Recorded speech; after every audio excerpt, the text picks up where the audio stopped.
Assalamualaikum warahmatullahi wabarakatuh. Hari ini Kamis tanggal 3 September tahun 2020. Update kondisi COVID-19 di Kota Salatiga. Jumlah orang yang dinyatakan sembuh pada hari ini 6 orang. 1. Kasus 130, perempuan usia 52 tahun dari Kelurahan Ledok.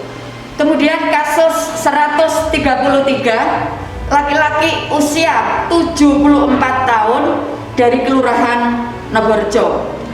Kasus ini kiriman semula dirawat di Karyadi untuk pertimbangan usia, kedekatan rumah, dan psikis, sehingga dikirim ke Rumah Sakit Umum Salatiga. Kasus ini sudah dinyatakan sembuh pada hari ini. Kemudian kasus 140, laki-laki usia 27 tahun dari Kelurahan Ledok. Selanjutnya juga kasus 135, laki-laki usia 34 tahun dari Kelurahan Tegalrejo.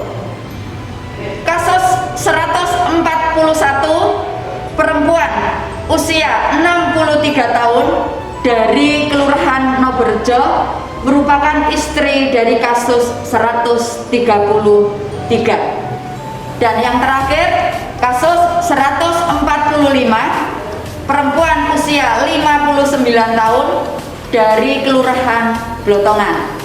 Selain 6 orang yang sudah dinyatakan sembuh, hari ini tambahan 2 orang konfirm positif COVID-19, yaitu kasus 161, perempuan usia 33 tahun dari Kelurahan Dukuh. Kedua, kasus 162, laki-laki usia 49 tahun dari Tingkir Tengah. Jumlah kumulatif pada hari ini kasus konfirm positif COVID-19 sebanyak 162 orang. 26 dirawat bisa di rumah sakit atau isolasi. Kemudian 133 sudah dinyatakan sembuh, 3 orang dinyatakan meninggal dunia. Jumlah probable 2 orang, 1 hasil negatif, 1 positif. Jumlah suspek 40 orang, jumlah kontak erat masa isolasi 153 orang. Bapak Ibu Saudara yang saya hormati, ini wabah atau pandemi.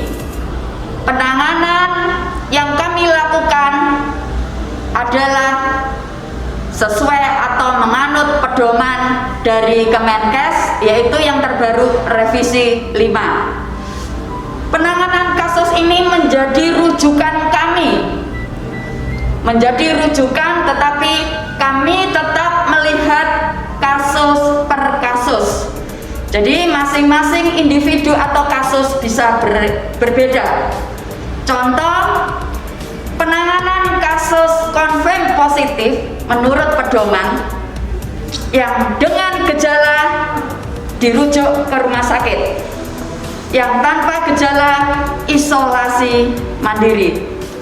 Tetapi kami melihat kasus per kasus lagi, kalau tanpa gejala tetapi mempunyai komorbid atau penyakit penyerta, entah itu DM, entah itu hipertensi, entah itu TBC, jantung, dan lain sebagainya, tetap akan kami rujuk ke rumah sakit untuk keselamatan atau keamanan pasien.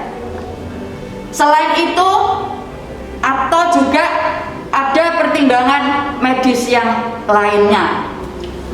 Untuk isolasi mandiri memang diprioritaskan pada kebijakan atau pedoman yang baru adalah isolasi mandiri di rumah. Itu juga untuk pertimbangan karena ada pasien yang kalau dirujuk atau keluar dari rumah itu menjadi lebih stres, memperberat kondisi imunitas tubuh. Nah, isolasi mandiri di rumah tetap Bapak Ibu di bawah pantauan tenaga medis puskesmas, monitoring, dan kita evaluasi juga, evaluasi pemeriksaan swab dan lain sebagainya. Jadi bukan dilepas begitu saja, tetapi itu pun juga dengan pertimbangan isolasi di rumah, melihat satu kondisi rumah apakah bisa untuk isolasi. Contoh, jumlah kamarnya berapa, jumlah anggota keluarga berapa. Untuk isolasi mandiri di rumah, pasien atau yang konfirm positif harus menempati kamar tersendiri. Kamar mandi tidak berbagi. Kemudian di rumah itu adakah kelompok rentan, ada bayi, balita, dan lain sebagainya. Itu jadi pertimbangan, sehingga pemerintah atau dalam hal ini pemerintah Kota Salatiga menyediakan rumah singgah untuk kasus-kasus yang tidak mungkin isolasi di rumah, dengan satu orang satu kamar. Kondisi isolasi mandiri di RSS dalam kondisi memang suasananya sepi. Ada yang mengeluh takut isolasi di RSS karena sendiri. Namanya saja isolasi Bapak Ibu, jadi sendiri, satu kamar satu orang, jadi bukan berbagi. Itu memang protokolnya. Oleh karena itu Bapak Ibu Saudara, mohon kerjasamanya, sehingga kalau ada sesuatu bisa dikomunikasikan.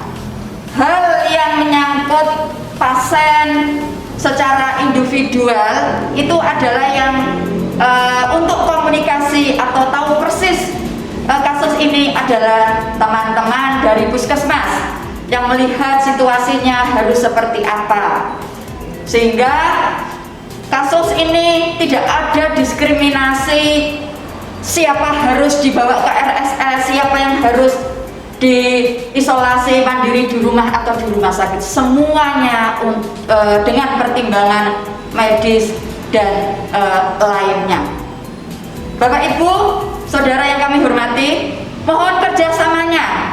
Kasus semakin terus meningkat, mari kita mengendalikan, mari kita bekerja sama, karena wabah atau pandemi ini bukan hanya tanggung jawab pemerintah, tapi seluruh elemen masyarakat, baik itu masyarakat yang ada di sekitar LSM dan lain sebagainya. Ayo kita ciptakan kondisi yang kondusif bagi semua pihak. Jangan lupa tetap jaga jarak, gunakan masker, dan cuci tangan pakai sabun dengan air mengalir. Yang tidak kalah pentingnya, kita tingkatkan imunitas tubuh kita. Terima kasih. Assalamualaikum warahmatullahi wabarakatuh.